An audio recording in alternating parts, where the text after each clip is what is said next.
un Salut rhume. Cathy. Oui, bah écoute, ça arrive, C'est hein. l'hiver. Le froid est revenu, et puis voilà, on Mm. va éviter de te le refiler, et puis c'est tout. Merci, c'est gentil. Bon, et ben, ça y est, une belle semaine, hein. Ouais, il y a de quoi faire. Il y a de quoi faire et encore, on n'a pas tout reçu de ce que j'avais commandé, donc il y aura encore des belles nouveautés la semaine prochaine. Allez, c'est parti. On va prendre le chemin de la maison. Voilà, un jeu de Léo Colovini, illustré par Sepio. Qui travaille déjà beaucoup avec l'éditeur Spaceco, hein, parce que Sepio, elle a déjà illustré Les Souvenirs plein le ciel, elle a illustré Chouille et Tu, elle a travaillé aussi avec Gameflow sur la bibliothèque infinie, donc elle est déjà bien occupée comme illustratrice. Hop, voilà, qu'est-ce qu'il faut Alors, faire? Bah, il faut que... C'est comment déjà l'écureuil? Noisette. Pirouette. Pirouette. Il faut que Pirouette, elle rentre à la maison. Et pour rentrer à la maison, bah du coup, elle est ici. La bonne Pirouette. Pirouette, elle Pirouette arrive. cacahuète. C'est sa petite maison. Hop, la maison est là. Pirouette, elle est là. On a un paquet de cartes. Donc c'est un jeu en coopération. On va tirer 5 cartes qu'il va falloir poser sur la petite tablette là dans un certain ordre pour réussir à sortir du labyrinthe de la maison. Donc on regarde la carte et selon la direction que l'on va, donc voilà, on a la direction du champ, la direction de la forêt, la direction du lac, donc selon qu'est-ce qu'on pense que voilà, là ça sert à rien d'y aller, donc je vais le mettre par là, et puis après l'autre carte ici, bah bon, c'est pas terrible non plus, donc voilà. Il n'y a pas un lac, bon. Ah, et il y a la carte bonus, bon voilà, et donc après on révèle à chaque fois, j'en ai mis que 4, allez on va dire que la cinquième est là, j'en ai mis que 4, voilà, on va révéler, donc là on va dire qu'elle avance, ensuite elle va du coup de la forêt, vers la prairie, pardon. Hop, encore vers la prairie, là elle s'est gourée, elle revient vers tac, et puis ouais, les noisettes étaient un peu, et voilà, et donc on va jouer comme ça jusqu'à ce que on ait fini le paquet de cartes ou qu'elle soit arrivée à sa maison. Donc si elle arrive à sa maison, on a gagné, on regarde le nombre de cartes qui nous reste, ça nous donne notre niveau de jeu et voir notre marge de progression. Et si on a perdu, on a le droit de recommencer. Sachant donc qu'il y a le chemin est troué d'embûches, puisqu'il y a des espaces vides, voilà, donc il va fois, falloir trouver.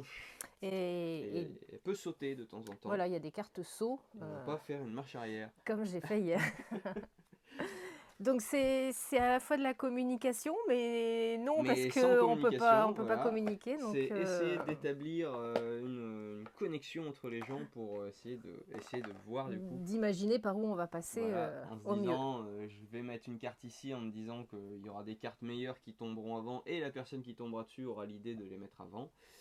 On est quand même très dépendant du tirage de cartes. Oui, c'est un jeu pour 5 ans.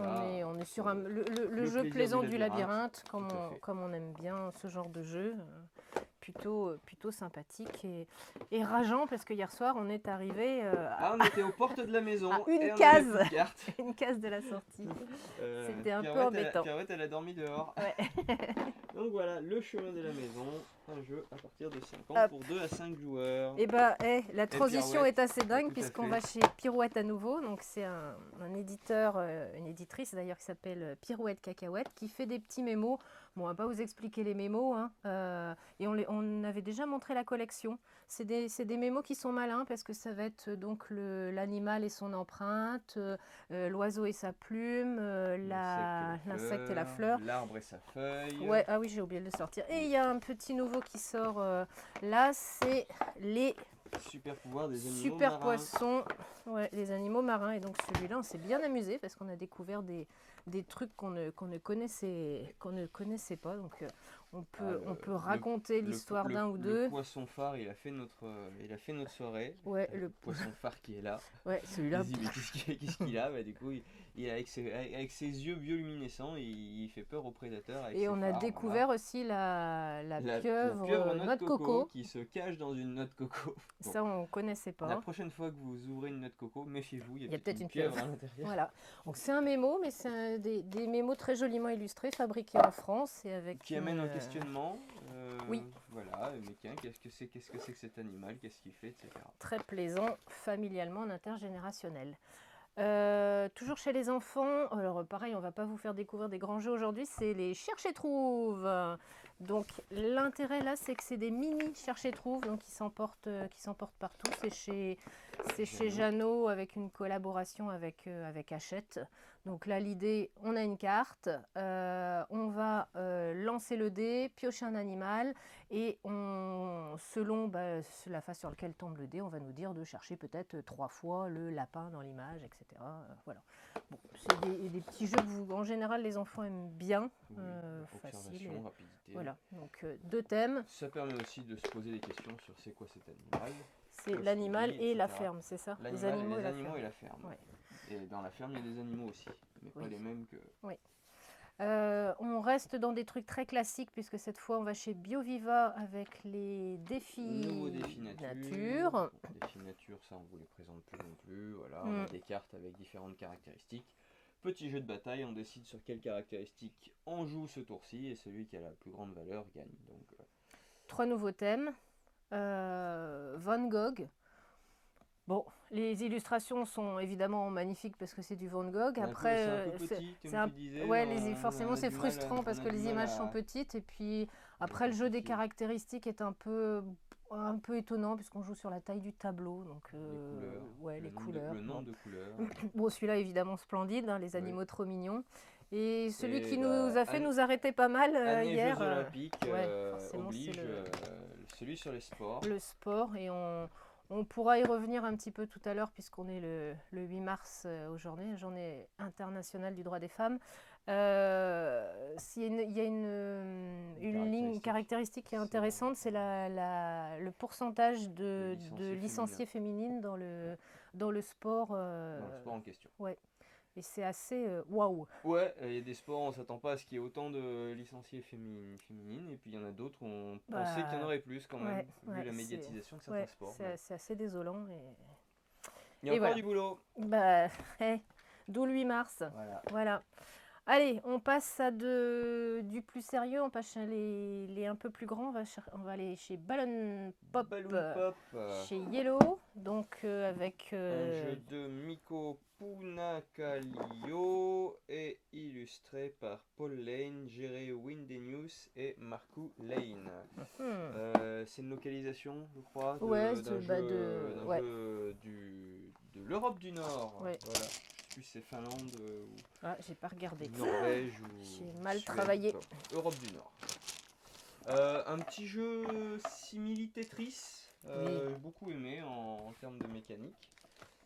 Hop, voilà, donc ça c'est la piste de score. Là, donc chacun son plateau, ça se joue de 2 à 4. 2 à 4 joueurs. Et on va chacun avoir une main de cartes identiques. Tac, tac, tac, tac. Je joue les verts. Voilà. Donc les cartes, on a des valeurs. Sur ces valeurs, à chaque fois, on a aussi des petits positionnements de savoir comment on va positionner notre suite de ballons. Et des petits bonus qui nous permettent de faire éclater un ballon avant. Et donc, on va jouer toutes nos cartes face cachée. On les révèle. Celui qui a le plus grand chiffre, il choisit le ballon qu'il veut. Et ensuite, il le positionne selon la position. Alors, on n'a pas le droit de remélanger les ballons. Donc, on peut le mettre en position horizontale, verticale selon la carte. Les ballons, ils sont gonflés, ils montent. Et après, le but, c'est de faire des couleurs connectées orthogonalement ou des signes connectés orthogonalement. Je te donne ce qu'il faut pour que ça pop. Non, je te donne pas ce qu'il faut pour que ça pop. Je vais prendre les rouges. Hop, et je prends et du vert. Tiens, on va essayer de créer un effet de cascade. Pop. Voilà. Non, j'ai pas pris les verts. Hop. Déjà ici de toute façon les signes à partir de 2 ils explosent tout seuls, donc ça nous permet de gagner 2 moins 1 parce qu'on est ici, donc ça nous fait 1 point. Les couleurs c'est par 4 moins 2, et donc après voilà, je vais positionner ça comme ça, boum, ça va monter, hop. Bon, ça fait pas 4, mais on va dire que hop, il y a un troisième. Non, regarde, il y a un super troisième tirage qui est là, hop, que je mets ici. Et là, ça fait... Je suis pas sûr qu'on voit que tu as tes mains au-dessus. Et là, du coup, j'ai un ensemble de 5 connectés, donc ça va exploser. Ou alors, je peux utiliser les sigles, c'est comme je veux. Et hop, donc ça va exploser, ça va faire des points. Et puis ça aussi. Et on peut créer des enchaînements, puisque si, en explosant, on a des couleurs qui vont se connecter ensuite, ça fait comme Tetris, du coup, ça ça permet de faire des points en plus. Donc voilà, pour ceux qui aiment bien calculer un petit peu, je pense qu'il y a moyen de se creuser un peu la tête sur comment je place mes petits ballons pour essayer de maximiser les Moi placements. j'aime bien le matériel, le dé un peu, je sais pas comment ils sont, mais... On pourrait dire que c'est des bonbons. Oui, ouais, non. Et le matériel est très agréable et après on est oui sur un jeu vraiment intergénérationnel, super plaisant. Très facile à prendre en Oui, main, on ne peut que forcément le comparer à du Tetris évidemment. Voilà, on commençait tranquille. Là, on va passer sur un jeu d'ambiance, mind map. Donc là, c'est un jeu qui se joue à nombreux. À partir de 4. Parce qu'il faut être au moins 4. Un jeu de Gary Kim, Hop S. Wang, Johan Go, illustré par Ulrich. Donc ça, c'est des gens qu'on connaît, hein, Johan Go surtout, qui passe souvent par Saint-Malo, parce qu'il est très pote avec Roberto. Johan Go, c'est l'auteur de Foldit, le jeu des tissus qu'il faut plier pour essayer de refaire des symboles identiques. Il nous avait bien pris la tête, et là, on sent qu'il y a, pareil, le tableau à double entrée qui va nous... Il va bien nous il va être trop grand prendre la tête. Il va être trop grand pour la caméra. C'est pas grave. Bon, on le verra. Donc l'idée. On a un tableau à double entrée. On va tirer 2 thèmes au hasard. Les thèmes, c'est ceux-là. Je savais bien que j'étais pas sur la bonne couleur. Donc ce sera. Non, celui-là on l'a déjà fait hier. Donc ce sera idéal par temps hivernal. Et chouette, évoque les fêtes de fin d'année. On va tirer un mot qui va être notre mot étalon. Donc, hop, le vélo. Voilà. Et ensuite, on va tirer autant de mots qu'il y a de joueurs ou d'équipes de joueurs. Chaque équipe va avoir, va tirer un petit numéro qui va correspondre au mot. Ouais. Et là, donc, on a pipe, savon de Marseille, gâteau d'anniversaire et vieille éponge. Et donc, avec notre petit marqueur de couleur, sachant qu'on sait quel mot il va falloir donner, il va falloir poser le marqueur selon ce qu'on estime sur cette échelle de évoque les fêtes de fin d'année, selon ce qu'on estime idéal par temps hivernal, et que l'on compare aussi par rapport au vélo. Donc, est-ce que la pipe c'est plus idéal par temps hivernal que le vélo? Je dirais que oui. Oui. Voilà. Par contre, est-ce que ça évoque les fêtes de fin d'année? Ça s'offre, une pipe à grand-papa à Noël, plus que le vélo, oui. Parce que non, moi t'offre plus. La petite pipe au coin du feu, Ouais. Voilà, on va poser ça. Le savon de Marseille, alors là, idéal par le temps hivernal, faut se laver, mais plus que le vélo. Oui, c'est plus idéal que le vélo, parce que le vélo par temps hivernal, c'est pas pratique. Par contre, j'adore cette conversation. Évoque les fêtes de fin d'année, on va le mettre par là, et donc voilà. Ça s'offre aussi, un savon de Marseille. Ouais, tu peux mal le prendre là. C'est comme quand t'offres ton parfum, et c'est quoi, j'ai plus en fait. Donc voilà, chacun va poser son petit jeton. Après, on va voter pour savoir qu'est-ce qu'on pense à quel mot correspond le petit jeton. Et on va gagner des points comme ça. Voilà. Donc c'est rigolo, c'est de l'association. C'est rigolo parce que comme on l'a vu, c'est forcé, burlesque en discussion. C'est complètement loufoque et forcément sujet à engueulade. C'est tout le plaisir de ces jeux-là parce que il y a un thème peut provoquer des disputes sur un repas de famille. Ah bah ça forcément. Est-ce qu'il y a besoin d'un thème pour provoquer des disputes sur un repas de famille? Ça, je suis pas sûre. Donc voilà, c'était Mind Map. Toujours dans les histoires à raconter, il y a les Storybox. C'est moi qui l'ai. Et j'ai oublié de prendre l'autre. Donc Storybox, c'est de Julien Protière, Alexandre Droit. Et il y a 2 boîtes avec 2 illustrateurs différents. C'est une réédition du jeu Dream On. Et cette fois-ci, c'est récupéré par Tiki Édition. Donc on est sur un jeu narratif comme l'aime Julien Protière. Julien Protière, c'est l'auteur dernièrement de Spirit. Donc l'idée, ça va être de raconter une histoire. Avec à chaque fois en lien avec une image qu'on va mettre face cachée. Il faut mémoriser et à chaque fois, il faut se rappeler dans quel ordre sont sorties les images par rapport à l'histoire que l'on a associée. Sachant que donc on a un sablier enfin non, il n'y a pas de sablier, mais vous avez un chrono de 2 minutes. Donc on a des cartes en main, chacun met, c'est pas un tour de jeu. Quand on sent qu'on peut rajouter quelque chose, on raconte l'histoire. Et une fois les 2 minutes terminées, on retourne on retourne les cartes. Et Et là, il va falloir se souvenir. Et des objets. Voilà.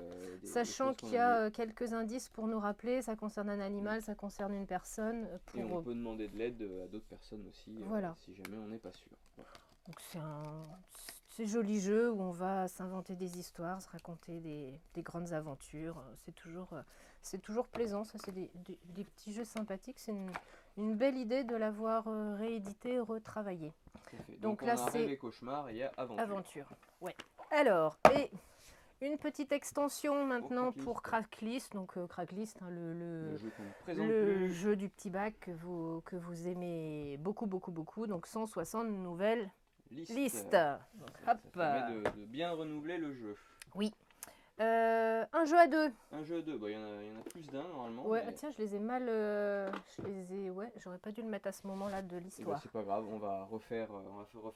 Où tu veux près on le laisse de côté. Ouais, puis on reviendra. Allez, un petit coup de vieux. Pouf pouf. Un petit coup de vieux des éditions anniversaires. Du coup, le Saboteur a 20 ans cette année, le 6 qui prend en a 30.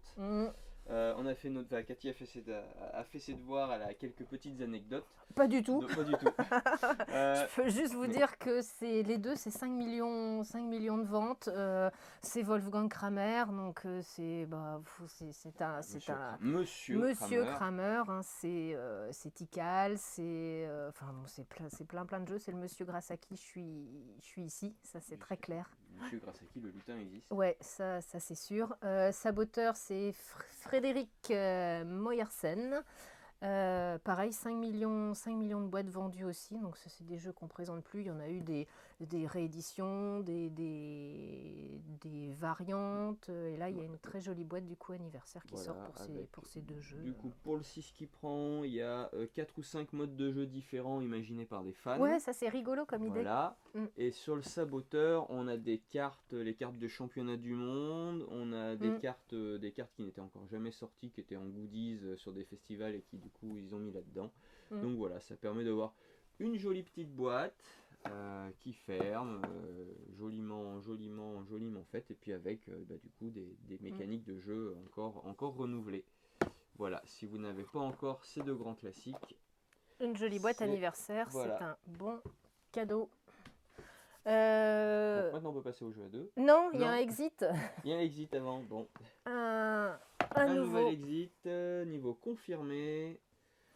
C'est l'héritage du voyageur, celui-là. Donc c'est toujours Inka et Marcus Brandt qui ont imaginé la collection. L'histoire, c'est un petit peu Indiana Jones. Hein. Il y a votre prof d'archéologie qui est mort et qui vous a laissé une lettre testamentaire, et donc vous partez à l'aventure. Voilà le petit pitch de l'histoire. Et ben voilà, les jeux à deux. On a 3 jeux à deux cette semaine. Ça donc fait non, bravo. 3 x 2, 6. Donc d'abord Boréal. Alors Boréal, c'est Masafumi Mizuno à l'autorat et Yuko Iwase à l'illustration. Et c'est chez... C'est chez... Ouais, je cherchais l'éditeur. C'est Spiral Édition. C'est leur deuxième jeu, puisque leur premier jeu, c'était District Noir. Ouais. Bon, encore un... Je suis désolée, Blandine, je te rappelle tout à l'heure. Bon, encore un plateau de jeu trop grand pour la caméra. Donc, on va avoir chacun de notre côté notre petite piste de score. Voilà. Donc, et on va avoir au milieu des cartes. Voilà. Tac, tac, tac, tac, tac. Tac, tac. Tac, tac, tac, tac. Hop, voilà. Donc le but c'est de construire une pyramide, donc une base de 4, puis 3, puis 2, puis 1, qui va rapporter le plus de points possible. Donc les points de victoire sont notés là. Voilà. Là c'est forcément je les ai mis d'aucune façon dans le même sens. Le coup des cartes va être ici.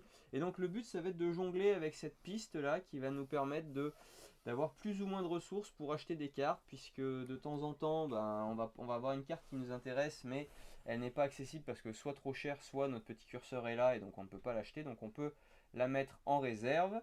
Et quand on construit notre petit plateau de jeu, et ben hop, on va avoir des petites ressources indiquées ici. Ces ressources, à chaque fin de tour de jeu, je les gagne. Donc par exemple, si j'ai pris une carte que j'ai mis en réserve, j'ai 5, ça va me faire 7, et donc ça me permettra au tour d'après de poser la carte que j'avais mis en réserve. Donc après, il y a des petits effets de combinaison avec des cartes. On a des petits effets de collection pour 2 points pour chaque carte bleue que j'aurai sur ma carte, etc. Donc voilà, une construction d'une pyramide avec gestion de ressources. Et voilà, le petit sel du jeu, c'est vraiment cette ligne-là de ressources pour essayer d'avoir les ressources nécessaires pour faire le plateau de jeu. On l'a trouvé très tranquille. Oui. Pas de réelle confrontation. Donc si vous aimez les jeux supprimer une carte qu'un adversaire aurait aimé, mais bon, ça c'est un peu. Si vous aimez les jeux qui glissent tranquille, voilà, ce jeu-là sera fait pour vous. Pas très long. C'est joli, ça amène au calme oui, c'est vraiment pour les gens qui n'aiment pas les jeux de confrontation. Et ce qui était étonnant d'ailleurs, parce qu'on ne s'attendait pas à ça après District Noir, on attendait un truc un peu plus punchy, et ça change bien de leur premier jeu. Voilà. Premier jeu. On part après sur 2 jeux à 2 complètement différents. Où là, et là, par contre, il y a une vraie confrontation. Ouais. Commence par peu importe, vas-y, peu importe. Port Arthur, du coup, un jeu de Yasushi Nakaguro, illustré par Maud Chalmel. Alors, l'auteur, c'est un. Japonais. Oui. Oui, oui, merci oui. Jérémy. Qui fan de wargame, vraiment d'histoire. Donc il est aussi éditeur d'un magazine de wargame. Donc on sent que voilà, c'est vraiment son truc, il connaît son sujet. Parce que le titre ne parle pas forcément aux gens. Quand on dit Port Arthur, on ne se dit pas que c'est un port de la Chine maintenant. Voilà, tout à fait. Parce qu'à l'époque, du coup, ça l'était pas. Donc là, on est dans les années 1000... début du siècle. Voilà, début 1804. Voilà. 1900. Mais pardon, 1904, ouais. Si je dis début du XXe siècle, tu dis 1804, c'est moi qui passe ça y est, comment j'ai mal travaillé. C'est moi qui passe pour un demeuré. Non, début du siècle dernier. Ouais, guerre russo-japonaise. Tout à fait, voilà. Tu veux le raconter ou je Non, vas-y. Donc après c'est un jeu de conquête, hein, voilà, vous l'auriez deviné. Du coup, il y a des parties qui se passent sur l'eau, des parties qui se passent sur la terre, voilà. Petit jeu de tir à la corde aussi, puisqu'à chaque fois qu'on va avoir des ressources, les ressources, c'est un tir à la corde pour pouvoir bénéficier des effets, de certains effets. Il va falloir gagner des points, mais l'autre en gagnant, on va nous empêcher d'avoir. Donc voilà, de la tension du coup. Ça retranscrit de tout ce qu'on a pu lire et regarder hier, ça retranscrit très bien le blocus à la fois terrestre et naval qu'il y a pu y avoir pendant cette guerre, l'impréparation des Russes et la force de frappe des Japonais hyper tactiquement préparés. C'est apparemment une guerre qui a marqué les esprits début du... grande victoire d'un pays non occidental, voilà, c'est ce qu'on a pu lire, dans un conflit. Donc, voilà. Ouais. Donc sûrement très, très intéressant de par le côté historique et retransmission dans le jeu. Voilà. Et donc on va rester dans l'histoire. Oui, cette fois-ci on part sur le match du siècle. Un jeu de Paolo Mori illustré par l'Atelier 198. Donc match du siècle, pourquoi? Après 24 ans de dominance russe au niveau du championnat du monde des échecs, et les Américains, ils ont tout mis sur Bobby Fischer pour pouvoir essayer de battre ces Russes. Et là du coup le Russe c'était Boris Spassky. Et voilà. Du coup j'ai regardé hier soir le prodige avec Tobey Maguire qui joue Bobby Fischer. C'est vraiment impressionnant, cette tension dans les échecs, et c'est vraiment un milieu impressionnant et qui est très très bien retranscrit dans le film. À l'occasion, je vous invite à le revoir ou à le regarder, parce que c'était vraiment impressionnant. Et le jeu est du coup très tendu aussi. Ouais, alors c'est un jeu sur le thème des échecs, mais qui n'est pas sur des échecs, c'est de la gestion de main de cartes. Et voilà, donc chaque joueur va avoir sa main de cartes propre, les cartes sont identiques, les cartes représentent les pièces d'échecs. Donc on a à choix les couleurs noires sur les couleurs blanches selon ce qu'on joue à ce tour-ci, sachant que c'est toujours les blancs qui commencent. Et après, bah voilà, on a les pions. Dans le pion, il vaut 1 point et il permet toujours de faire cet effet, etc. Et en fait, la personne va jouer, hop, par exemple, on va dire que le bleu c'est Bobby. Bah, du coup, le bleu c'est Bobby, donc voilà, on va dire que c'est parce qu'il joue ici, et puis après, bah, hop, moi je vais jouer les noirs. Donc celui qui va remporter le match va gagner 2 points. Qu'on va noter avec On va le noter, petit jeton. le petit jeton jaune, Jaune. voilà. Il va gagner 2 points, mais la personne en face, elle va pouvoir récupérer l'effet de sa carte. Donc elle va pouvoir récupérer un Une petit carte en jeton plus ou supplémentaire. Les petits jetons, ça nous permet de valider un petit peu plus la valeur de nos cartes. d'augmenter la valeur des cartes Voilà, d'un donc point. il y a toute cette gestion de ressources qu'il va y avoir. Donc après, on va refaire un match. Dès que la somme des parties restantes est inférieure au point qu'une personne a, bah la personne qui a les points va gagner un point. Le but étant d'être le premier à amener sa pièce d'échec ici au milieu pour gagner. On a une gestion de la fatigue intellectuelle qui va du coup influencer sur le nombre de cartes que l'on va avoir en main et le nombre de pions que l'on va avoir en plus aussi. Et donc voilà, c'est tendu, c'est toujours très serré. Oui. Hein, les 2-3 tours qu'on a fait hier, ça se joue jamais à grand chose. Donc je pense que voilà, cette tension palpable des échecs où c'est on rend coup pour coup et chaque coup a son importance, bah voilà, chaque carte que l'on joue là a son importance et donc du coup là il y a de la tension.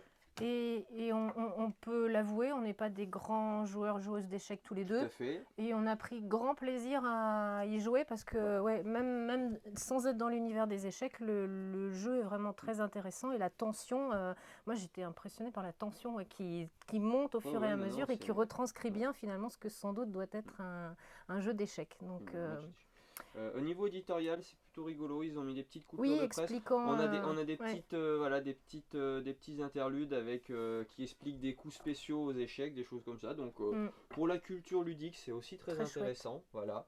C'est édité d'ailleurs, on n'a pas dit l'éditeur. C'est distribué par Gigamic, mais c'est Gigamic qui l'a imaginé. C'est Deep Print Game. Deep Print Game. Une localisation. Voilà. Ok. Mais du coup, c'est vachement bien. Voilà. Ouais. Ah ouais, je m'attendais pas à rentrer dans le jeu comme ça, n'étant pas fan d'échecs. Vraiment très chouette, belle réussite. On approche presque de la fin. Je resignale qu'il y a non, c'était pas ça que je voulais montrer, ça n'a rien à voir. C'est du Magic Fallout, donc l'univers du jeu vidéo qui est disponible à partir d'aujourd'hui. D'ailleurs, il y a une soirée à la boutique ce soir. Si vous n'êtes pas inscrit, il reste encore des places. Disponible aujourd'hui aussi. Il y a le Star Wars Unlimited qu'on vous avait proposé la semaine dernière. Mais oups, on l'a pas vendu. Promis, monsieur Asmodée, madame. C'est disponible à partir d'aujourd'hui. Donc des kits d'initiation et des boosters. Oui. Voilà. Et je voulais un tout petit peu parler des puzzles, pas ceux-là, mais ceux d'en dessous d'abord. On a récupéré Pourquoi tu les as mis au-dessus? C'est pour te poser des problèmes. On a rentré des nouveaux puzzles, nouvelle collection. Hop, hop, hop. Je sais pas si vous voyez tout. Donc ça, tout ça, ils sont tout beaux.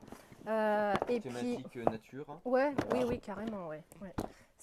Voilà, ça on n'avait pas. Et puis pour finir, comme je le disais, parce que c'est la journée internationale du droit des femmes aujourd'hui, on va un chouïa parler de Hibou, qui est une société qui a été montée par des femmes. Et donc c'est des puzzles toujours écolo, évidemment très engagés. Forcément, on va retrouver Frida Kahlo, la journée internationale des femmes ici. Qui aussi, ça va même plus loin parce qu'ils sont vraiment travaillés sur l'inclusion, etc. Donc ça c'est très beau puzzle, très engagé, c'est chouette. Et puis, qu'est-ce qu'on peut vous conseiller aujourd'hui? De réfléchir, chacun tous à nos comportements. Si vous cherchez des jeux qui parlent de femmes qui ont compté, je peux conseiller aussi le Cartaventura sur Lucie Daubigny et le Lhasa avec Alexandra, zut, j'ai oublié son nom. David Neal. Et bien entendu, si vous voulez pousser encore plus loin pour tout savoir des grandes femmes de ce monde, il y a aussi Héroïne chez AEG Éditions. Voilà. J'en profite pour faire un merci à Martin et Aline d'un monde de jeu qui ont gentiment et très... Ça m'a touché ce matin. Un gentil rappel pour le travail que j'avais pu faire pour le groupement des boutiques ludiques depuis 7 ans. Merci beaucoup Martin et Aline. Voilà. Et ben c'est tout. Et ben c'est bon. J'en Oui, suis c'est toute... tout.